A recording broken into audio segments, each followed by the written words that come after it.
आंबे कसे दिले ताई?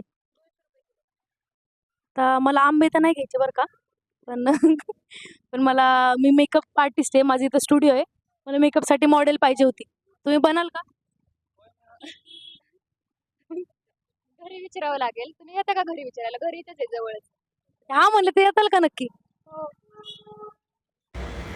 तर गाईज इथून आम्ही त्यांच्या घरी गेलो, कारण त्यांना त्यांच्या हस्बंडची परमिशन घ्यायची होती म्हणजे मेकअपसाठी. आणि त्यांचं घर त्या मार्केटच्या जवळच होतं. घर अगदी 4थ्या मजल्यावर होतं. सो माझे खूप पाय दुखले वर जाईपर्यंत. आणि त्यानंतर आम्ही त्यांच्या घरात गेलो. 2 रूमचं घर होतं. लहान मुलं पण होती, मग ती त्यांची नव्हती, साईडच्यांची होती, ती त्यांच्या घरात खेळत होती.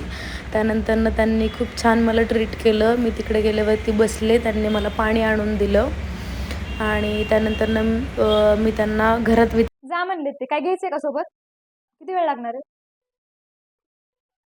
तर गाईज हे आहे या ताईंचं घर, तुम्ही बघू शकता. हे बघा चिल्लर पार्टी. हाय बोला सगळ्यांनी.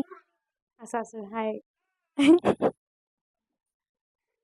इथे ताईंची नाहीत बरं का, साईडची आहेत चिल्लर.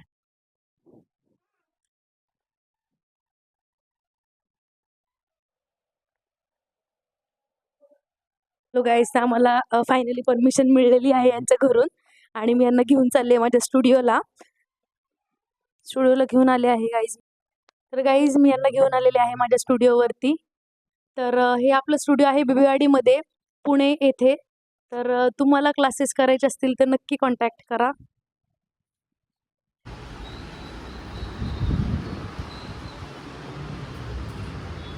खूप वेळ झालं गाईज आमचं प्रिपरेशन चालू होतं मेकअपसाठी. बघूया इथे मेकअप कसं झालं आहे. खूप सुंदर झाला आहे मेकअप. आणि ही हेअरस्टाईल, तसे त्यांना एक्सटेन्शन्स लावलेत कारण खूप शॉर्ट हेअर होते त्यांचे.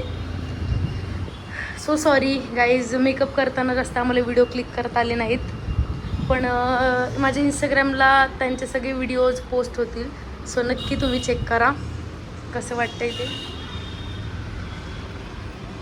आणि हा आहे माझा स्टुडिओ. सो तुम्हाला जर कधी क्लासेस लावायचे असतील तर नक्की मला कॉल करा. माझा नंबर डिस्क्रिप्शनमध्ये दिलेला आहे.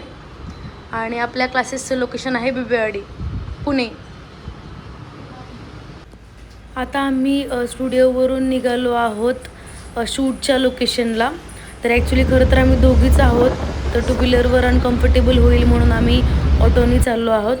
तर या स्पॉटला आम्ही इकडे आलेलो आहोत. हा स्पॉट आहे पद्मावती मंदिराच्या बाहेरचा. इकडे खूप सारी वडाची झाडं आहेत फोटोशूटसाठी.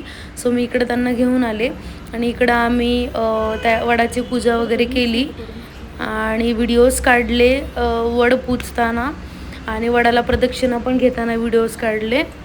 आणि सगळं झाल्यानंतर ना आम्ही परत ऑटोनीच रिटर्न गेलो.